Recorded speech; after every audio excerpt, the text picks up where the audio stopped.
नमस्कार दोस्तों। आज की डेट है 14 जुलाई और आज के जो इम्पोर्टेंट द हिंदू के एडिटोरियल्स हैं हम लोग वो डिस्कस करेंगे। तो आज अभी जो है इस पोर्शन में हम लोग 6 आर्टिकल्स डिस्कस करेंगे।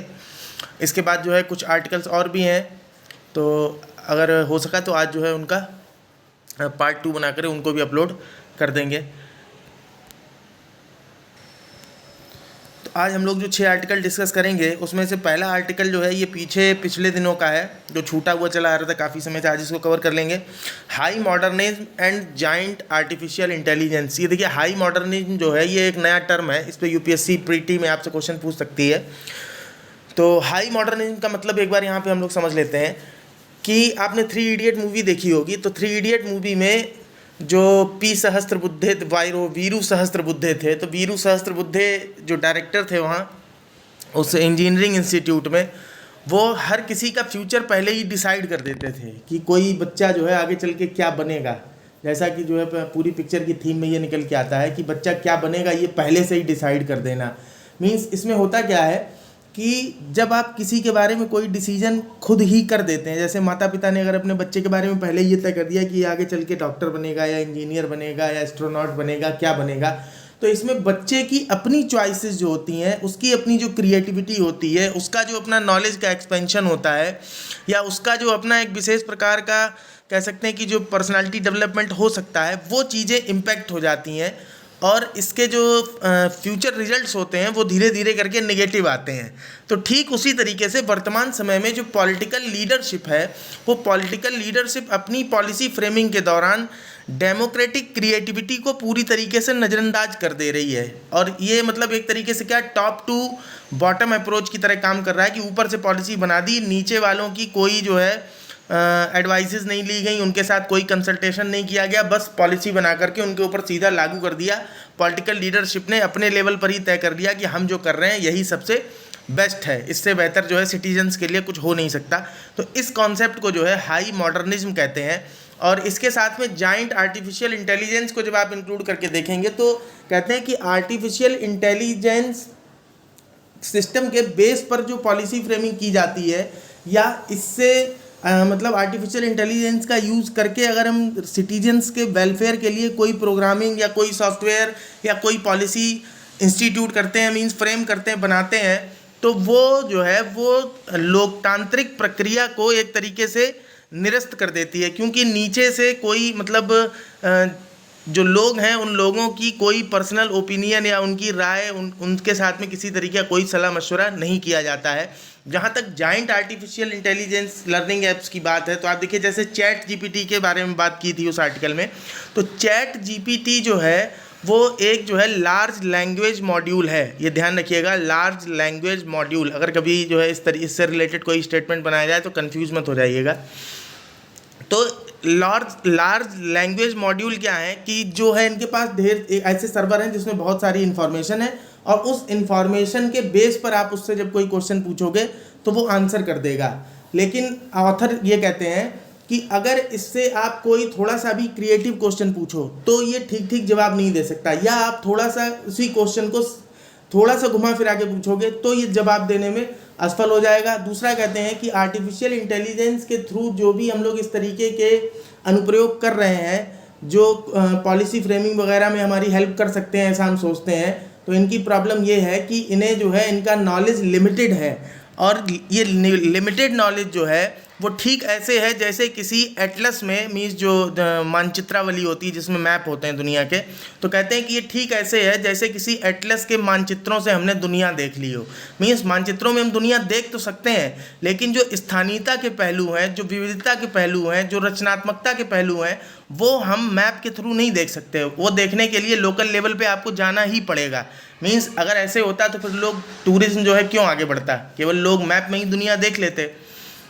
तो उनके कहने का मतलब ये है कि आर्टिफिशियल इंटेलिजेंस जो है वो ठीक मानचित्रावली के अंदर दुनिया को देखने जैसा है कि लोकल लेवल की जो नॉलेज है, वो लोकल लेवल की नॉलेज इसको बिल्कुल कुछ भी नहीं पता होता है। एग्जाम्पल के तौर पे वो एग्जाम्पल लेते हैं, कहते हैं कि अगर आप चैट जीपीटी से ये पूछिए कि बताओ कि यूकेलिप्टस के पेड़ कहीं पर क्यों नहीं लगाने चाहिए। तो जब इससे पूछेंगे, अगर किसी, जैसे मान लीजिए कि पश्चिम बंगाल के किसी डिस्ट्रिक्ट का एग्जांपल दिया था, मेदिनीपुर डिस्ट्रिक्ट का, कि मेदिनीपुर डिस्ट्रिक्ट में हमें यूकेलिप्टस का पेड़ क्यों नहीं लगाना चाहिए, तो वो कहते हैं कि चैट जीपीटी हमें बहुत सारे सजेशन देगा कि क्यों नहीं लगाना चाहिए, लेकिन ये हमें ये नहीं बता पाएगा कि मेदिनीपुर में क्यों नहीं लगाना चाहिए। ये जानने के लिए हमें मेदिनीपुर ही जाना पड़ेगा। ओवरऑल कंक्लूजन वो ये निकालते हैं कि पॉलिसी फ्रेमिंग का काम जो है, या पॉलिटिकल लीडरशिप के लेवल पर जो वेलफेयर के लिए स्टेप्स उठाए जाते हैं, उनमें आर्टिफिशियल इंटेलिजेंस का हम बहुत ज़्यादा बड़े रूप से योगदान नहीं ले सकते हैं। इसके बाद वो कहते हैं कि आर्टिफिशियल इंटेलिजेंस को आप ऐसे समझ सकते हैं, जैसे हमने एक एग्जांपल पहले भी दिया था कि अमेज़न में आपने अपने किसी प्रोडक्ट को एनरोल किया ताकि जो है लोग उसको ख़रीदें, लेकिन आपकी प्रोडक्ट की जो वैरायटी है उसी कैटेगरी के 1000 प्रोडक्ट्स की लिस्ट है अगर अमेज़न के पास, और आपका प्रोडक्ट अमेज़न ने अगर 998 नंबर पर डाल रखा है, तो और जब भी कोई आएगा यूज़र सेल मतलब ख़रीदने के लिए वहाँ पे कुछ भी ख़रीदारी करने, तो आपका प्रोडक्ट जो है वो कभी ऊपर दिखेगा ही नहीं। दूसरी बात ये कि जब लोग ऑनलाइन शॉपिंग करते हैं, तो ऑनलाइन शॉपिंग करने के दौरान जो छोटी दुकानें हैं बाहर शहरों में, तो अगर सब ऑनलाइन शॉपिंग करने लगेंगे तो कहते हैं कि हर एक क्लिक के साथ दुकानों की ठीक वैसे ही धीरे धीरे मौत होती है जैसे किसी इंसान की सांस के रुक जाने से, तो घुट घुट के दुकानें मर जाती हैं। तो इस तरीके से जो लोकल इकोनॉमी होती है वो भी इम्पेक्टेड होती है।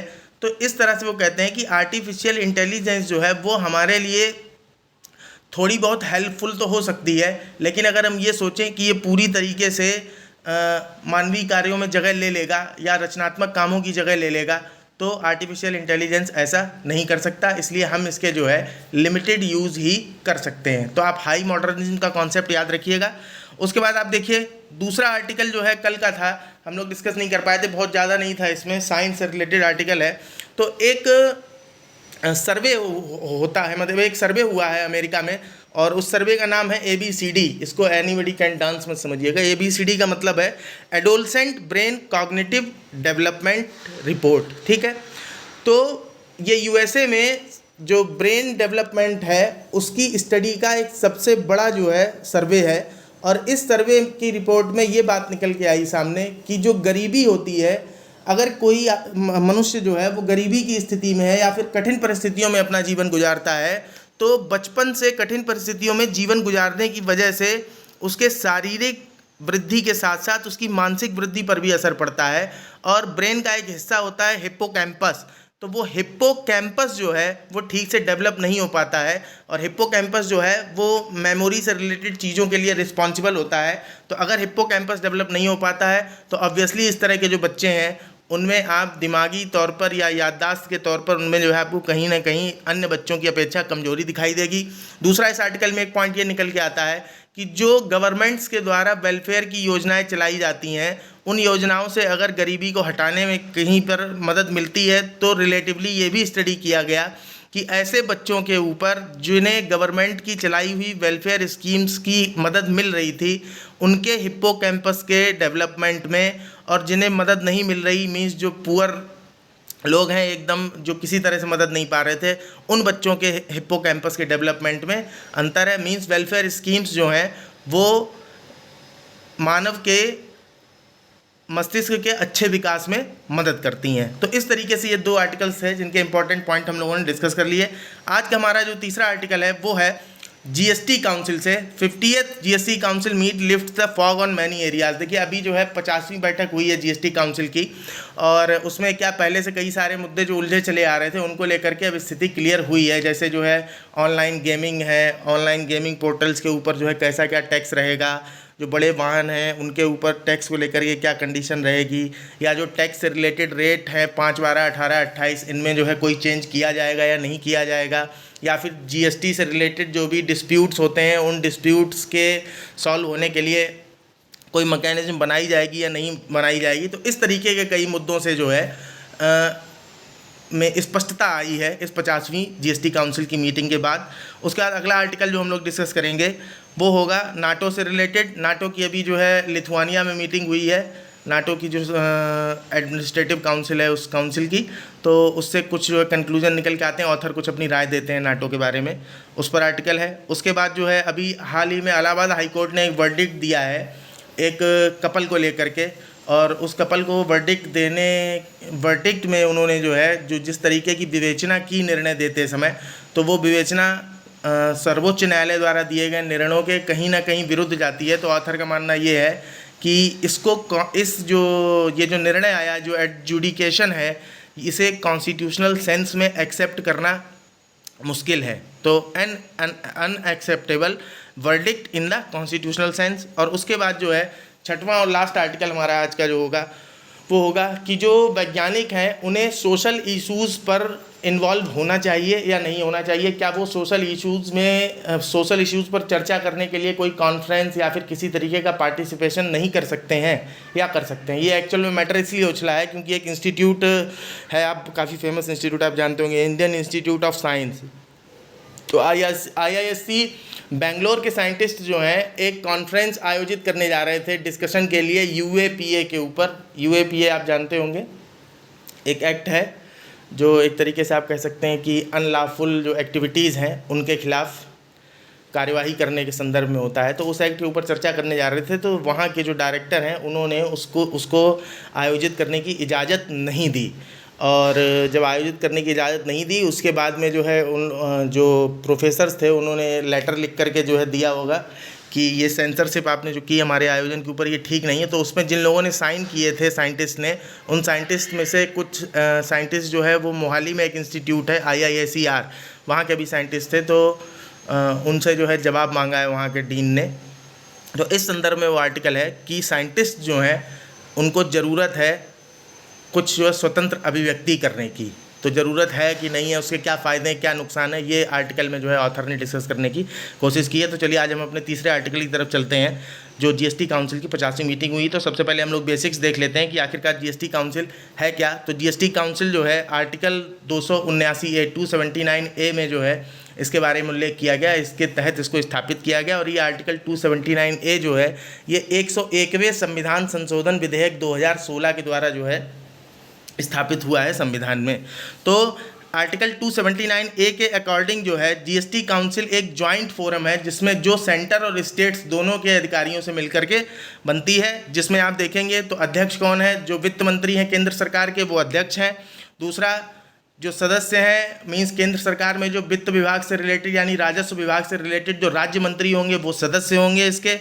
उसके बाद में जो राज्य हैं उन राज्यों से अगर जो है वित्तीय मामलों को देखने वाला कोई मंत्री है तो वो सदस्य हो सकता है इसका, या फिर टैक्सेशन से रिलेटेड कोई मैटर देखने वाला मंत्री है वो इसका सदस्य हो सकता है, या फिर इसके अलावा सरकार जो राज्य सरकार है वो जिसे नॉमिनेट करेगी वो GST काउंसिल में प्रतिनिधित्व कर सकता है उस राज्य का। तो इस तरीके से GST काउंसिल का स्ट्रक्चर बनता है। काउंसिल जो है इसका काम जो है वो रिकमेंडेशंस देना है यूनियन और स्टेट्स को गुड्स एंड सर्विसेज से रिलेटेड टैक्स के मामले में। तो देखिए क्या क्या ये रिकमेंडेशन दे सकती है। तो टैक्सेस, सेसेस और सरचार्जेस। देखिए टैक्स तो आप जानते ही क्या होता है, ठीक है। सेस और सरचार्ज को लेकर ये कन्फ्यूज मत होइएगा। जो सेस है, सेस को कहते हैं tax on tax. Tax on tax का मतलब क्या हो गया कि जैसे सपोज करिए कि 100 रुपये में आपको जो है 20 रुपये टैक्स देना पड़ा, तो उस 20 रुपये पर भी जो टैक्स लग जाए उसको बोलेंगे सेस, और उसी को बोलते हैं सरचार्ज। सेस और सरचार्ज में अंतर क्या होता है, जब टैक्स ऑन टैक्स को किसी विशेष टारगेट या विशेष उद्देश्य के लिए वसूला जाता है तो उसको सेस कहते हैं। उसका पैसा कहीं और खर्च नहीं किया जा सकता, वो जिस मोटिव के लिए वसूला जा रहा है उसी मोटिव में यूज किया जाएगा। सरचार्ज के साथ ऐसा नहीं होता है, ठीक है। और दूसरी बात ये, सेस जो होता है, सेस का पैसा यूनियन गवर्नमेंट कलेक्ट करती है और यूनियन गवर्नमेंट को उसे राज्यों के साथ में शेयर नहीं करना पड़ता है। इसलिए सेस को लेकर एक बार ये भी प्रॉब्लम देखी जा रही है पिछले कई सालों से कि राज्यों का कहना है कि केंद्र सरकार जो है वो सेस लगाती है ताकि उसे हमारे साथ रेवेन्यू शेयर ना करना पड़े। तो कुल मिला के जो रिकमेंडेशंस दे सकती है GST काउंसिल टैक्सेस को लेकर के, सेसेस और सरचार्ज के बारे में, यूनियन, स्टेट्स या लोकल बॉडीज़ तीनों ही लेवल पर किस मामले में? अगर मामला जो है जीएसटी से रिलेटेड हो, means goods and services tax से रिलेटेड हो, तो टैक्स के मामले में दे सकती है। ध्यान रखिएगा, ये इनडायरेक्ट टैक्सेस की बात हो रही है। गुड्स एंड सर्विसेज टैक्स जो है ये इनडायरेक्ट टैक्सेस को लेकर के है। देखिए जीएसटी आया था 2017 में, जुलाई 2017 से लागू हुआ, और इसका काम ये था कि पहले क्या था, जो अप्रत्यक्ष कर होते हैं, इनडायरेक्ट टैक्सेस होते हैं, वो अलग अलग राज्यों में अलग अलग तरीके से लगते थे, और कई तरीके के अप्रत्यक्ष कर होते थे। तो उन सारे अप्रत्यक्ष करों को मिला जुला के एक जो है जीएसटी बनाया गया। तो इसके बाद दूसरा देख लीजिए, goods and services that may be subjected to और exempted from the goods and services tax, means किन चीज़ों पर जीएसटी लगाया जाएगा और किन पे नहीं लगाया जाएगा, ये भी तय कर सकती है। तीसरा, model goods and services tax laws, क्या नियम होंगे goods and services tax laws को लेकर, तो ये बना सकती है नियम। प्रिंसिपल ऑफ लिवाई, कैसे लगाया जाएगा tax. Appointment of integrated goods and services tax and the principles that govern the place of supply. D, the threshold limit of turnover below which goods and services may be exempted from goods and services tax, means turnover की क्या limit होगी जिसके नीचे जो भी होगा वो GST नहीं लगेगा गुड्स और सर्विसेज पे। उसके बाद आप देखिए, the rates including floor rates with bands of goods and services tax, means floor rates भी गुड्स और जीएसटी को लेकर के जो फ्लोर रेट्स होंगे उन फ्लोर रेट्स को भी तय करने का काम ये कर सकती है। दूसरा, एनी स्पेशल रेट और rates for a specific period, किसी विशेष काल के लिए विशेष रेट भी तय कर सकती है। टू रेज एडिशनल रिसोर्सेज, ताकि एक्स्ट्रा जो संसाधन है वो जुटा सके। क्यों? During any natural calamity and disaster, किसी आपत्ति के समय में अगर प्राकृतिक आपदा कोई आ गई तो ऐसी स्थिति में जो है एडिशनल स्पेशल रेट्स का भी प्रोविज़न कर सकती है। इंपॉर्टेंट है, इसको याद रखिएगा। दूसरा, कुछ स्पेशल प्रोविज़न कर सकती है कुछ स्टेट्स के लिए, जैसे अरुणाचल प्रदेश, आसाम, जम्मू कश्मीर, मणिपुर, मेघालय, मिजोरम, नागालैंड, सिक्किम, त्रिपुरा, हिमाचल प्रदेश, उत्तराखंड। तो ये आप देखेंगे अधिकांश पहाड़ी राज्य ही हैं, ठीक है। इनमें 7 तो पूर्वोत्तर के ही हो गए, आसाम, मणिपुर, अरुणाचल प्रदेश, मेघालय, मिजोरम, नागालैंड, त्रिपुरा, और जो 7 पूर्वोत्तर हैं उनमें आप देखेंगे सिक्किम को शामिल नहीं किया जाता, और सिक्किम जो हिमालयी राज्यों में हालांकि है उसी हिस्से में ही, पास में ही पड़ता है, तो सिक्किम भी इसमें शामिल है। तो 8 तो ये लोग हो गए। उसका जम्मू कश्मीर हो गया 9, हिमाचल प्रदेश हो गया 10, और उत्तराखंड हो गया 11। तो आप देखेंगे ये सारे जो है या तो पूर्वोत्तर के राज्य हैं या फिर पर्वतीय राज्य हैं। ओके, तो इनके बारे में स्पेशल प्रोविज़न भी जीएसटी काउंसिल कर सकती है। इसके बाद आप देखिए कि petroleum crude, high speed diesel, petrol, natural gas और एविएशन टरबाइन फ्यूल, उन पर अभी जो है जीएसटी नहीं लगता है। तो जीएसटी काउंसिल डेट भी बता सकती है कि इनके ऊपर जो है कब से लागू होगा टैक्स। ध्यान रखिएगा, इनके ऊपर जीएसटी नहीं लगता है। उसके बाद अगला, any other matter relating to the goods and services tax as the council में डिसाइड, और बाकी काउंसिल जब जरूरी समझे किसी मैटर में जीएसटी के बारे में कुछ डिसाइड करना, तो उस मामले में भी रिकमेंडेशन, उस मामले में भी अनुशंसाएं जीएसटी काउंसिल कर सकती है। ठीक है, ये ध्यान रखिएगा। यहाँ पे जो है ये ध्यान रखिएगा, एज द काउंसिल में डिसाइड, काउंसिल खुद जो है आत्मनिर्भर है ये तय करने के लिए कि वो किस मामले को गुड्स एंड सर्विसेज टैक्स से रिलेटेड उठाना चाहती है। ठीक है, ऐसा नहीं कि सेंट्रल गवर्नमेंट इसको बताएगी तब जो है उस मामले पे बात करती है, खुद से चुन सकती है मामला, स्वायत्त है।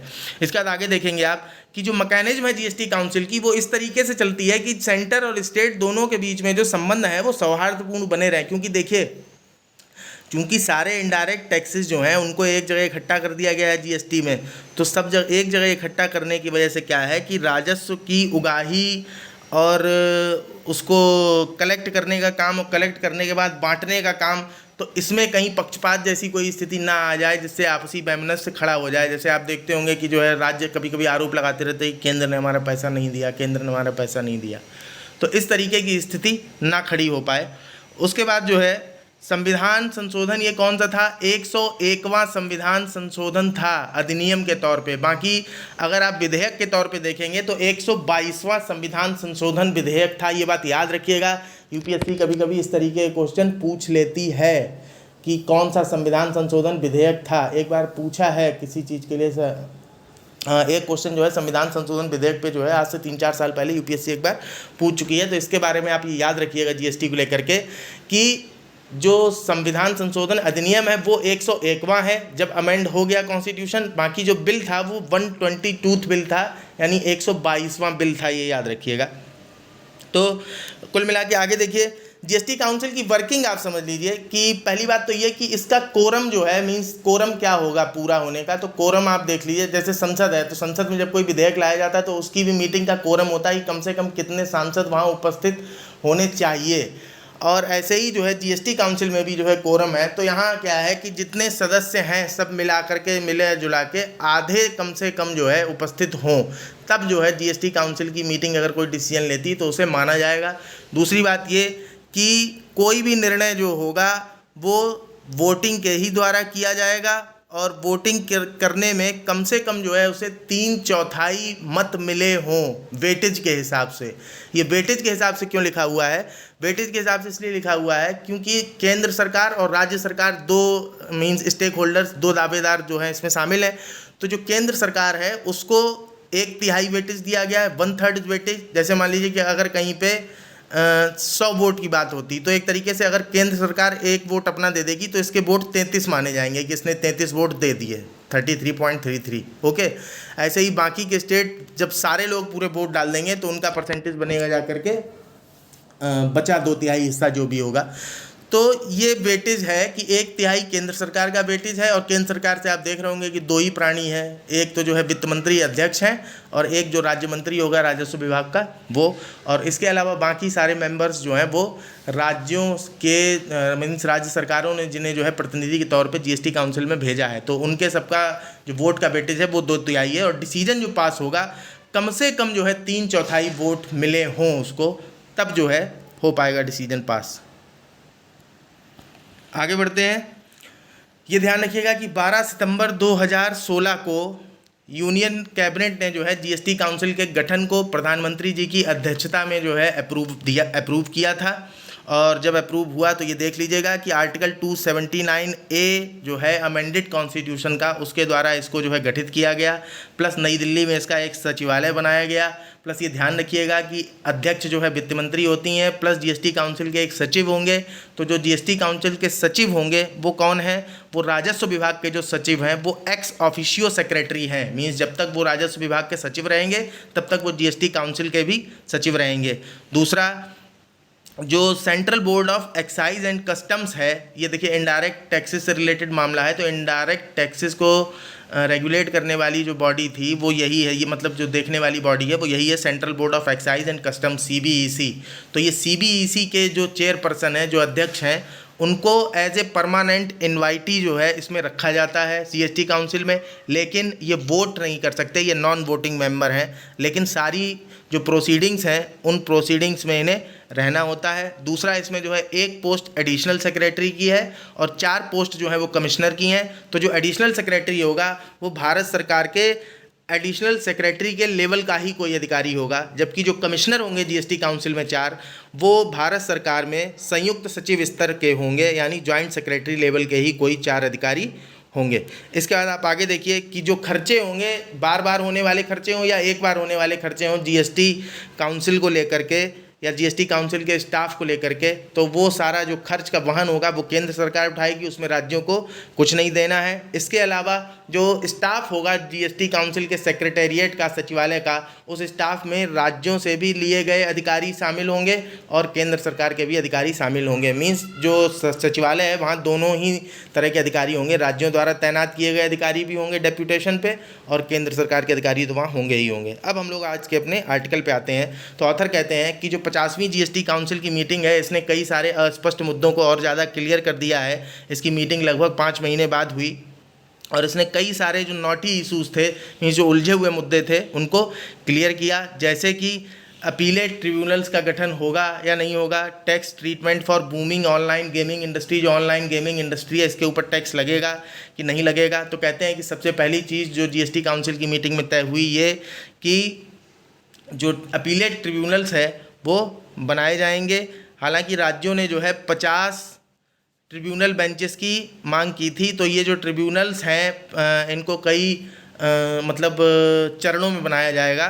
तो पहले चरण में जो है कुछ जो भी बनाए जाएंगे ये अपीलेट ट्रिब्यूनल, वो 4 से 6 महीने के अंदर काम करने लेंगे, ऑपरेशनलाइज हो जाएंगे। और ये बनेंगे कहाँ? तो बनेंगे राज्यों की राजधानियों में, यानी जो राजधानी वाले शहर हैं वहाँ। दूसरा उन शहरों में जहाँ पे हाई कोर्ट की बेंचेस हैं। अभी तक जो जीएसटी से रिलेटेड डिस्प्यूट्स हैं वो सीधे जो कोर्ट हैं हम लोगों के, जो न्यायालय व्यवस्था है उसमें सीधा जाते हैं। उसके बाद कहते हैं कि दूसरा स्टेप जो है ये भी अच्छा है कि 28% जो है जीएसटी लगाया है ऑनलाइन गेमिंग में। जितनी जो भी ऑनलाइन गेम है, चाहे जितने भी प्रकार के हों, चाहे स्किल बेस्ड हों, चाहे लक बेस्ड हों, सबके ऊपर 28% जीएसटी का प्रोविज़न किया है। कैसीनोज हो या हॉर्स रेसिंग का मामला हो या ई गेमिंग प्लेयर्स हों, तो इनसे होने वाली इनकम होगी जो भी इनकी, उस पर 28% का जीएसटी लगेगा। तो इससे जो है इंडस्ट्री थोड़ी परेशान भी हुई है, और जो लोग जॉब करते हैं इस सेक्टर से रिलेटेड उनके लिए भी थोड़ा संकट का माहौल खड़ा हो गया है। इसके बाद ऑथर कहते हैं लेकिन ये डिसीजन जो है ये कोई जल्दबाजी में लिया गया डिसीजन नहीं है, क्योंकि इसके ऊपर चिंतन करने के लिए, देखिए जब किसी मैटर से रिलेटेड का मतलब डिसीजन लेना होता है तो क्या करते हैं, पहले मंत्री स्तरीय समूह बना दिया जाता है, तो उसको मिनिस्ट्रियल ग्रुप बोलते हैं। तो जो मंत्री स्तरीय समूह होता है वो उसके ऊपर चर्चा करता है। तो ये ऑनलाइन गेमिंग के ऊपर टैक्स को लेकर के 2020 में एक मंत्री स्तरीय समूह बनाया गया था।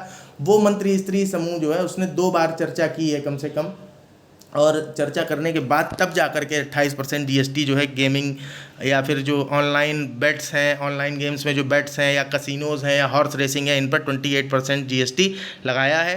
दूसरा कि ऑब्जर्वेशन में जैसे कहते हैं कि उन्होंने ये पाया कि गोवा और सिक्किम जो है वो बहुत ज़्यादा उनका रिवेन्यू जो है वो कैसीनो ड्राइवन और टूरिज्म पे बेस्ड है। मीन्स वहाँ पे बहुत सारे कैसीनो भी हैं तो उनसे रिवेन्यू जनरेट होता होगा।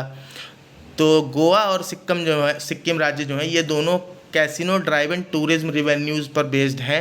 और इसके अलावा जो है ऐसा नहीं, मिनिस्ट्रियल ग्रुप ने इस बात की भी जांच करने की कोशिश की कि क्या जैसे खाद्य पदार्थ या गुड्स एंड सर्विसेज जो भी हैं जिनके ऊपर इनडायरेक्ट टैक्स लगाए गए हैं, जिनको मतलब कम दर पे टैक्स लगाया जाता है, जैसे 4 दरें हैं ना, 5, 12, 18, 28, तो जिन 5 लगाई गई, किसी पे 12 लगाई गई, तो इस तरीके से क्या इनको कम किसी दर में रखा जा सकता है। ये सब चीज़ें देखने के बाद दूसरा ये कि अब आगे चल कर के जो है ऑनलाइन गेमिंग को लेकर के जो मंत्रालय है, आईटी मंत्रालय, means information and communication technology से रिलेटेड जो मंत्रालय है मीटी, तो इसके साथ मिल कर के अब ऑनलाइन गेमिंग के लिए एक पॉलिसी भी फ्यूचर में बनाई जाएगी, और इसके लिए जो है जीएसटी लॉ को अमेंड करने की भी ज़रूरत पड़ेगी, ऑथर ये कहते हैं। फिर उसके बाद ऑथर कहते हैं कि कुछ जो है टैक्स एग्जम्प्शन, मतलब कुछ चीज़ों को टैक्स के बाहर भी निकाल दिया जीएसटी काउंसिल ने अपनी इस मीटिंग में, कुछ पर जो है टैक्स को घटाया भी है, और बाकी जिन पे कुछ पे स्थिति क्लियर नहीं थी उन पे स्थिति भी क्लियर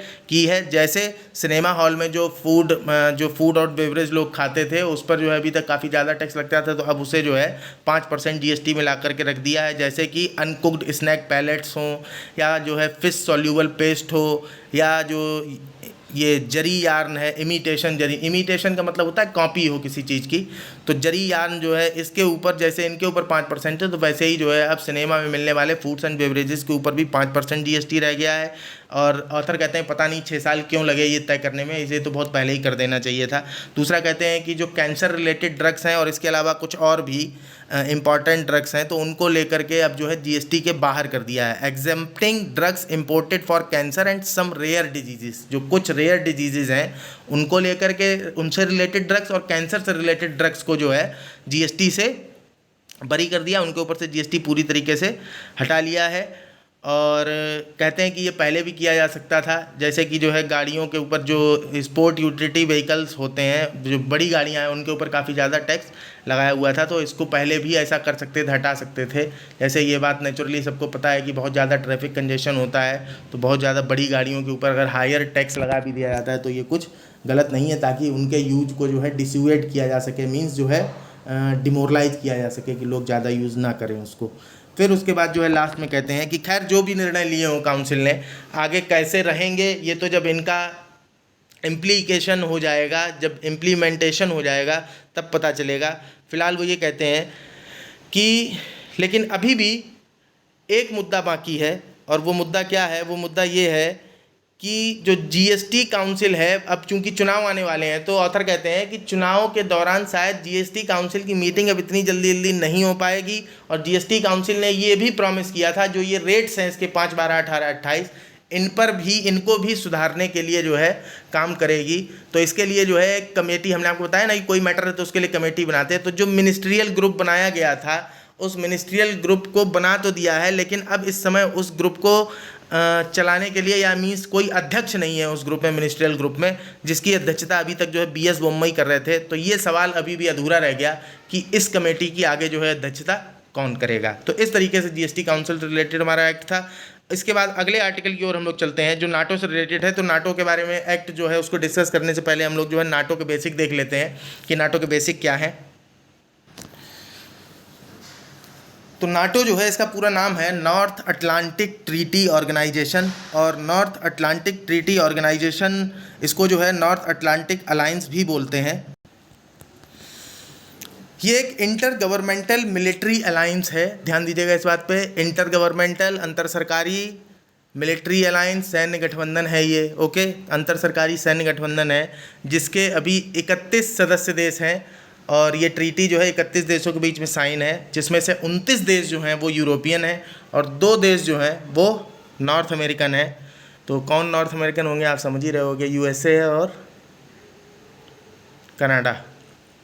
तो 31 देशों में 29 यूरोपीय देश हैं, ये बात याद रखिएगा।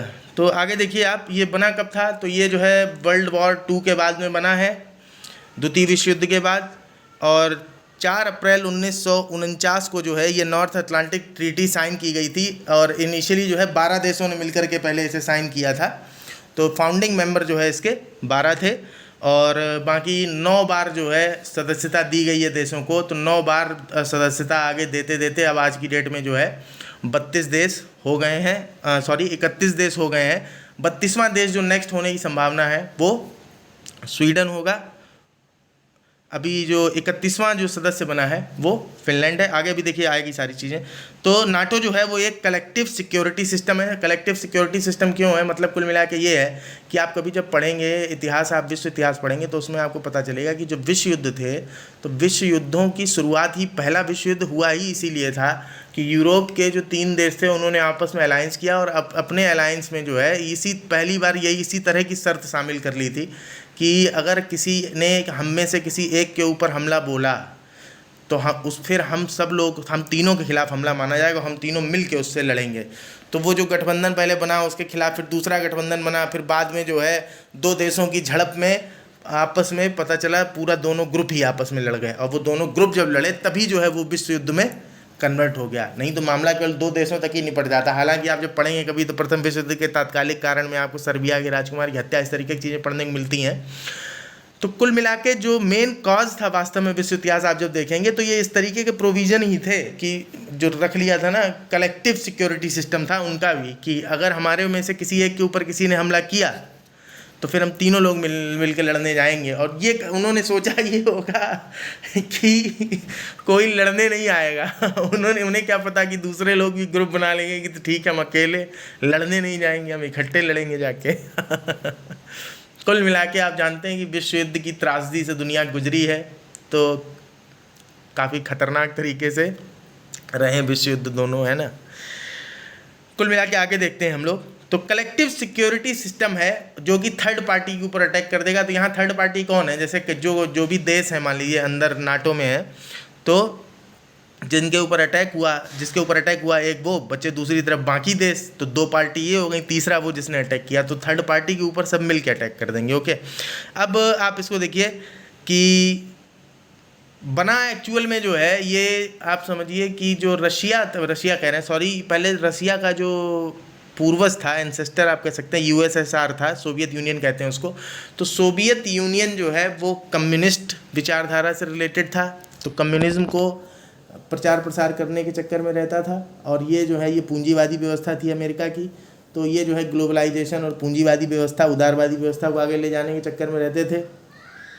पर प्रॉब्लम इसमें ये हो गई कि आपस में इन लोगों का जो झगड़ा था वो, मतलब सीधे कभी फ्रंट पे तो नहीं लड़ाई लड़ी इन्होंने, लेकिन जो है दुनिया में लगभग काफ़ी समय तक जो है बैक स्टेप, जैसे आज देख रहे होंगे आप यूक्रेन और रशिया के बीच में वॉर हो रहा है, लेकिन यूक्रेन को इतना सपोर्ट कर कौन रहा था? यही लोग करे। इसी तरीके से जो कोल्ड वॉर उसको कहते हैं, कोल्ड वॉर जो है चला काफ़ी समय तक। 1989 में जब डिजोल्यूशन हो जाता है सोवियत यूनियन का और वार्सा पैक्ट ख़त्म हो जाता है, वार्सा पैक्ट तो वार्सा पैक्ट खत्म होने और सोवियत यूनियन के विघटन के बाद भी जो है सबने सोचा था कि नाटो अब ख़त्म हो जाएगा, तो नाटो लेकिन उसके बाद भी ख़त्म नहीं हुआ, ये बना रहा और कई सारे मिलिट्री ऑपरेशंस जो है ये चलाता रहता है, ऐसे बाल्कन कंट्रीज़ में, मिडिल ईस्ट में, मध्य पूर्व, मतलब आप समझ रहे होंगे जो वेस्ट एशिया का रीजन है, साउथ एशिया, दक्षिण एशिया, जैसे वियतनाम वगैरह में जो है इन्होंने कई ऑपरेशन चलाए। उसके बाद अफ्रीका, फिर आगे देखिए आप अफगानिस्तान वगैरह में भी इन्होंने मिलिट्री ऑपरेशन चलाए हैं। अब नाटो के हेडक्वार्टर की बात कर लेते हैं। तो नाटो के 2 हेडक्वार्टर हैं। देखिए जो मेन हेडक्वार्टर है वो है बेल्जियम में, ब्रुसेल्स जो उसकी राजधानी है, ठीक है, ब्रुसेल्स में है, बेल्जियम की राजधानी है। और जो मिलिट्री हेडक्वार्टर है इसका नाटो का, तो मिलिट्री हेडक्वार्टर आपको मिल जाएगा बेल्जियम का ही शहर है मॉन्स में। अब इसके बाद आप ध्यान रखिएगा कि इसके पास लगभग इस समय वर्तमान समय में आप देखेंगे तो 35 लाख कम से कम जो है स्टाफ और सोल्जर दोनों मिला करके हैं, मीन्स कर्मचारी और सैनिक दोनों मिला करके लगभग 35 लाख पड़ते हैं इसके पास में। दूसरा जो टोटल खर्चा होता है, मतलब रक्षा की अगर बात करें, their combined military spending as of 2022 constituted around 55% of the global nominal total. Means defence sector में पूरी दुनिया जितना खर्च करती है, तो पूरी दुनिया का 55% हिस्सा अकेले जो है ये नाटो कंट्रीज ही अपनी मतलब सेनाओं के ऊपर खर्च कर रहे हैं। और ऊपर से टारगेट बना रखा है इन लोगों ने कि 2024 तक हम लोग जो है सब कम से कम जो है अपनी जीडीपी का 2% हिस्सा तो खर्च करेंगे ही करेंगे सेना के ऊपर। ओके, आगे आप देख लीजिए कि नाटो को भी जो है फिनलैंड ने ज्वाइन किया 4 अप्रैल 2023 को। 74 साल हो गए नाटो को बने हुए पूरे, ठीक है। अगले साल इसकी जो है 75वीं सालगिरह होगी। और अगला जो कैंडिडेट है प्रत्याशित वो है स्वीडन। और इसके बाद में आप देखिए कि आगे जो संभावित हैं जिनकी सदस्यता जिन्हें दे सकता है नाटो, तो उनमें आप देख रहे होंगे यूक्रेन का, तो आपको पता ही है इतना कस के झगड़ा ही हो रहा है इसी बात पे। एक्चुअल में क्या झगड़ा ये हो ही रहा, देखिए आप विघटन समझ लीजिएगा कि सोवियत यूनियन का विघटन जो है जब हुआ 1989 में, 1989 में, तो 15 देशों में टूटा। और 15 देशों में टूटा तो वो देश जो हैं भाई यूरोप की पूर्वी सीमा पे पड़ते हैं सारे, और पूर्वी सीमा पे पड़ते हैं तो टूटे ज़रूर थे, विघटन हुआ, लेकिन व्यवस्था जो है वास्तव में वो पूरी तरीके से पूंजीवादी व्यवस्था तो थी नहीं। तो जब नाटो में कोई शामिल होने की बात करता है तो रशिया को जो है खतरा लगने लगता है कि जो है बिल्कुल हमारे बॉर्डर तक चले आ रहे हैं। तो इसलिए रशिया ये चीज़ बिल्कुल पसंद नहीं करता कि नाटो में जो है हमारे टुकड़ों से टूटे हुए देशों में से कोई भी जो है शामिल होने की कोशिश करे। तो ये आप देख रहे होंगे जो फ्यूचर प्रॉस्पेक्ट है नाटो के, जो संभावित सदस्य होने वाले हैं, नाम है Bosnia and Herzegovina, Georgia, Ukraine. तो जॉर्जिया के साथ भी रसिया 2008 में लड़ चुका है, क्रीमिया को 2014 में उसने जो है कब्जा ही कर लिया, और बोस्निया हर्जेगोविना हो गए, और यूक्रेन के साथ वर्तमान में युद्ध चल रहा है। तो जो 3 प्रॉस्पेक्टिंग मेंबर हैं नाटो के जो सदस्य हो सकते हैं वो यही हैं, बोस्निया हर्जेगोविना, जॉर्जिया और यूक्रेन। इसके बाद आप आगे देखिए कि और यही वजह है कि रशिया के साथ में जो है मतलब टेंशन वाला माहौल बन जाता है। और रशिया की एक खास बात यह है कि नाटो का एक प्रोग्राम है, नाटोज़ पार्टनरशिप फॉर पीस प्रोग्राम। तो इस प्रोग्राम में रशिया जो है मेंबर नहीं है नाटो का, पर फिर भी इसमें पार्टिसिपेट वो करता है। मीन्स ये प्रोग्राम जो है इसमें जो नाटो के नॉन मेंबर कंट्रीज़ हैं वो नॉन मेंबर कंट्रीज़ भी इसमें पार्टिसिपेट करते हैं। तो ऐसे 20 देश हैं जो इस प्रोग्राम में हिस्सा लेते हैं, रशिया भी उनमें से एक है। अब आते हैं आज के आर्टिकल के ऊपर।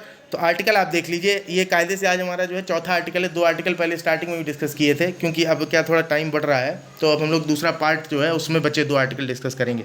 तो ये आर्टिकल छोटा ही आप देख लीजिए। कहते हैं कि ऑथर कहते हैं कि लिथुआना में मीटिंग हुई इस बात के लिए कि यूक्रेन को जो है अब आगे जो युद्ध चल रहा है उस युद्ध में आगे हम लोग जो है सामान में और क्या क्या देकर के इनकी हेल्प करने वाले हैं, और अभी तक हम लोगों ने क्या क्या सामान इनको दिया है, मीन्स मिलिट्री लेवल पर और फाइनेंशियल लेवल पर, दोनों लेवल। मीन्स रक्षा से रिलेटेड हमने क्या क्या इन्हें दिया और आगे क्या देंगे, और फाइनेंशियल सपोर्ट में अभी तक इन्हें जो हमने क्या दिया और आगे क्या देने की संभावना है। तो इस पर जो है पूरा डिस्कशन होता है लिथुआना की मीटिंग में। पर यहाँ पर ये कोई डिसीजन नहीं लिया इन लोगों ने कि यूक्रेन को नाटो में शामिल कब किया जाएगा। और यूक्रेन के जो राष्ट्रपति हैं वो इस बात से काफ़ी निराश हुए, और जब उन्होंने अपनी मीन्स अपना जो है इसको क्रोध नहीं कहेंगे, उसको आप चिड़न कह लीजिए, कि जब उन्होंने अपना रोष जो है व्यक्त किया, तो कहते हैं ऑथर कि उन्हें सिर्फ जो है बदले में जो बिडेन के ये शब्द मिले कि ये रूस जो है, पुतिन जो है वो ये गलत सोचते हैं कि वो तुम्हें ख़त्म कर देंगे मतलब कि तुम बहुत लंबे समय तक जिंदा रहोगे। मतलब कुल मिला के ये है कि हम सपोर्ट करते रहेंगे। दूसरा ये कि जो देखिए ऐसा है कि नाटो का मेंबर बनने के लिए जो है एक मेंबरशिप एक्शन प्लान होता है, तो उस मेंबरशिप एक्शन प्लान को जो है जो देश मेंबर बनना चाहता है उसे फॉलो करना पड़ता है। और वो मेंबर प्लान जो होता है, अभी एक्शन प्लान जो होता है उस पर अभी आगे डिस्कस होगा, इसमें आर्टिकल में ऑथर ने उसके बारे में बात की है। तो मेंबरशिप एक्शन प्लान के जो प्रोविजंस हैं, तो मेंबरशिप एक्शन प्लान से मुक्ति दे दी गई इसको, यूक्रेन को, कि ठीक है तुम्हें जो है अब इसको फॉलो करने की ज़रूरत नहीं है। फिलहाल नाटो ने यूक्रेन को पूरा सपोर्ट कर रखा है।